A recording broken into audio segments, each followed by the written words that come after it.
Look who just rolled in. It's time to butter up your ears to laughs, life, and a little flaky wisdom. It's all about the biscuits with RJ. At All About the Biscuits, we believe life's just a big old platter of toppings. Flaky, spicy, sweet, even messy. And guess what? We butter them all up and dig right in. Whether it's real talk or ridiculous rants. I'm RJ and we're serving it hot. All topics, all biscuits, always served hot.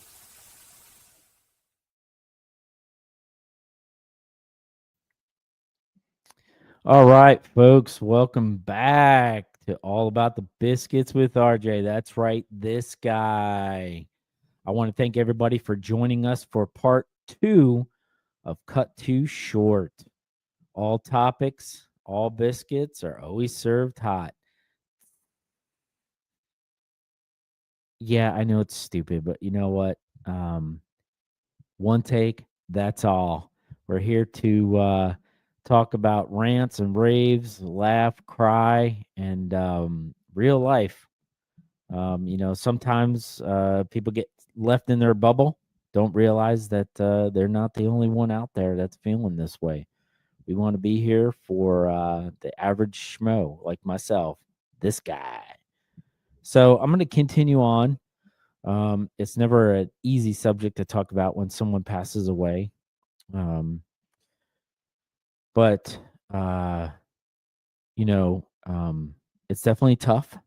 And like I said, I compartmentalize. I don't really grieve in the sense of woe is me, or try to push back the sadness. But part 1, I talked about my brother, Curtis. And don't get me wrong, there are times when I don't regret anything. I wouldn't change anything. But there are moments, whether it's a song or a TV show or a movie, that I see something sad or something that reminds me of that person, especially my brother. And I do tear up. As much as you want to hold it back, I do stay busy. That's one of my coping mechanisms, whether it's work, the podcast, the foundation. What I do is just stay busy with life. Not that I don't slow down and relax and recharge and refocus, because every day is a new day. That I thank God that I got another day to live, another day to be kind, put a smile on someone's face, another day to be there for my family, friends, and whoever might need my help. Definitely do my best to show that. I am not perfect by any means, which is leading into my dad passed away this past May 19th, if I'm correct. He had dealt with he was young. Let me figure this out. He was 73 when he passed this past year, and it was tough because about 3-4 years ago he was diagnosed with Parkinson's, which you wouldn't think would be so bad because it was later in life. I believe he was 69 when he got diagnosed.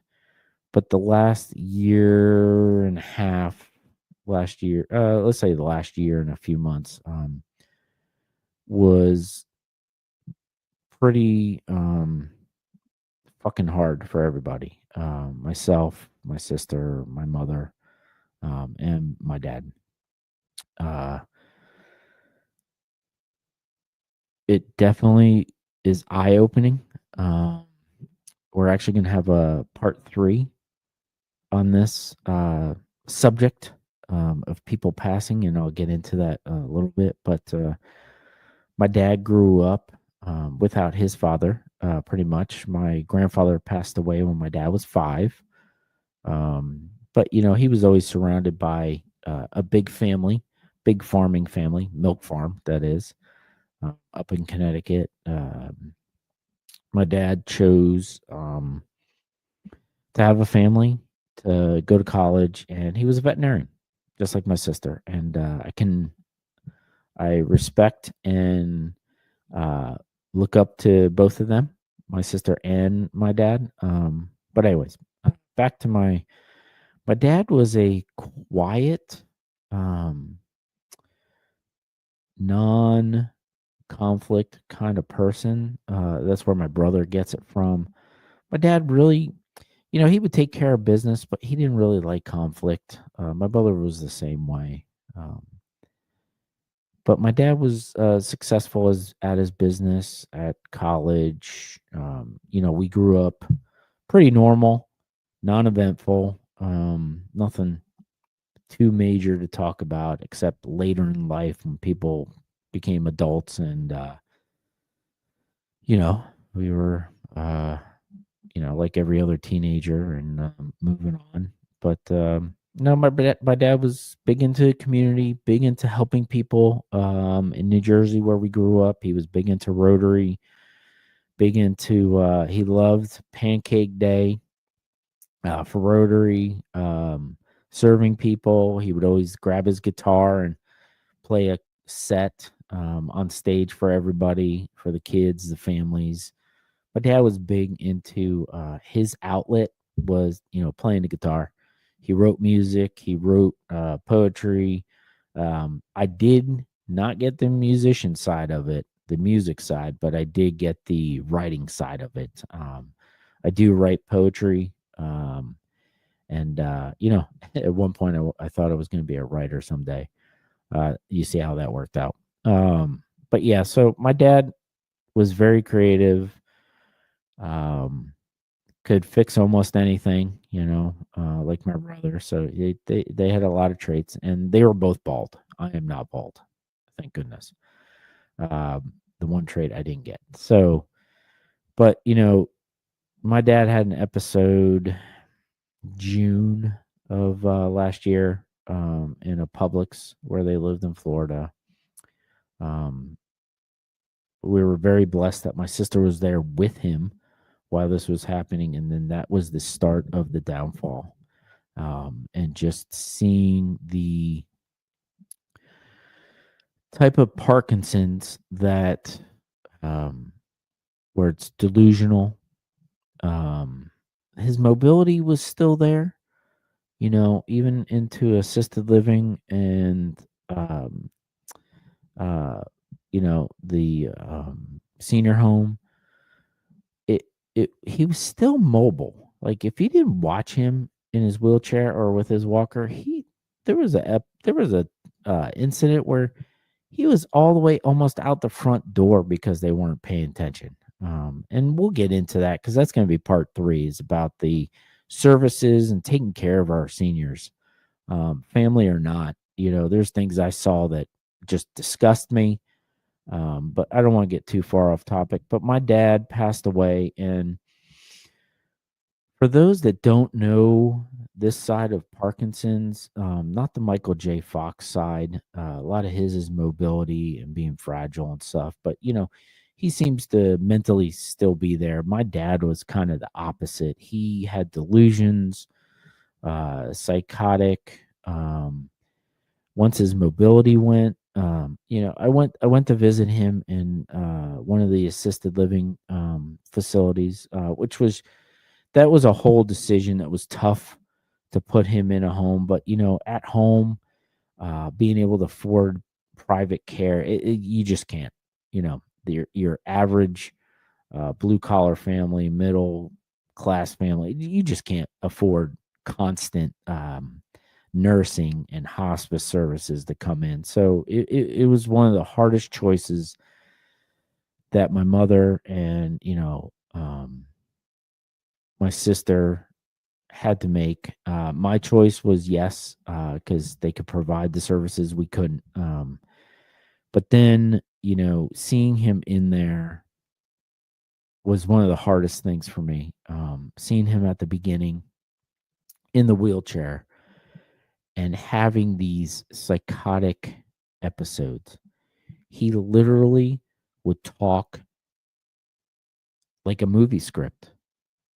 It was I don't want to say fascinating in a way, but it is um very eye-opening how the brain works when my dad would talk about things and I would sit there in my head like it was a movie script. And I'm like, what is going on? I am like emerged into this, and we're right there in front of him. And he would just go on and on. And it was sad at the same time, amazing that the brain works this way, telling a story that only he understands because he's trapped in his own mind. That's the best way to put this. Um, and at that point, he was still eating. He was still a grumpy asshole fucking man. Like, he went from nice guy to the biggest asshole in the world. And, I say that with love because the disease, that's what it does. And seeing him in that state started making me see things from assisted living to the nursing home, moving on. It was weird laws, weird things, and I saw other family going through it as well. But then towards the end, he just started declining. Um, and I got to give it hands down for hospice services coming in. They were um, amazing, and thank God for them. Um, I'll get into the senior uh, living situation in part 3, but seeing him deteriorate so much so fast. I mean, he lost like 70 or 80 pounds in, I don't know, less than a year. Cause Parkinson's, you stop eating because your tongue, I believe, swells up, or your throat.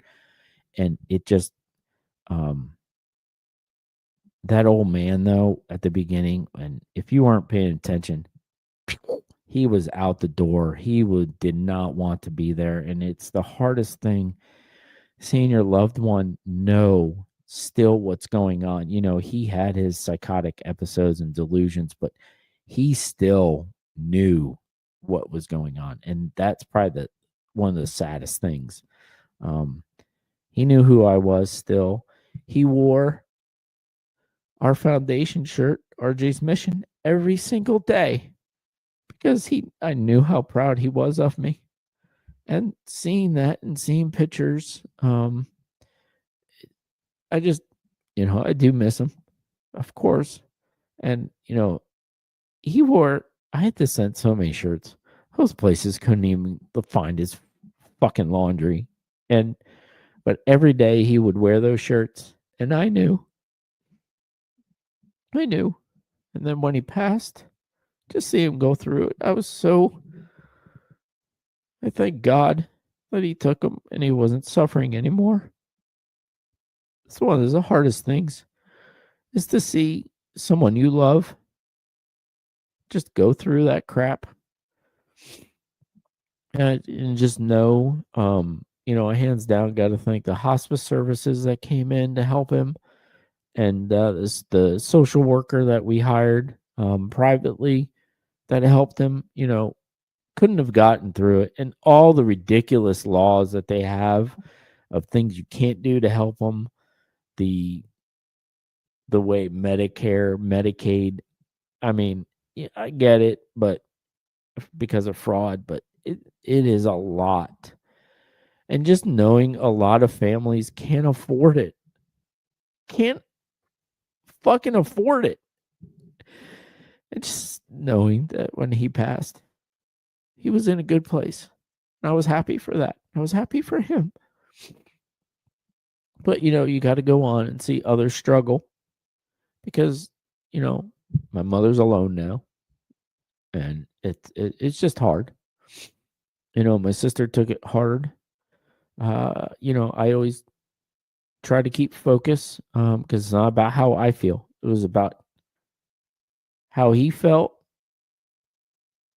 his comfort, and making sure he had everything possible to be secure and be comfortable until his last breath. And I know he was proud of me for doing everything I'm doing. And I do miss him, just like my brother. And I just hope that you know that you're not alone, whether it's Parkinson's or cancer or whatever it might be that your family member, friend, even a stranger might be struggling with. Just know that when they pass, it's okay. They're in a better place. They're not suffering. And we're all here to support. So remember, be kind. Go put a smile on someone's face today. And we'll get into part 3 soon, because we need to do a better job as a system as a whole taking care of our seniors. Stay tuned for part 3 coming up soon. Just remember, be kind. Put a smile on someone's face. We're all here to take care of each other. Thank you.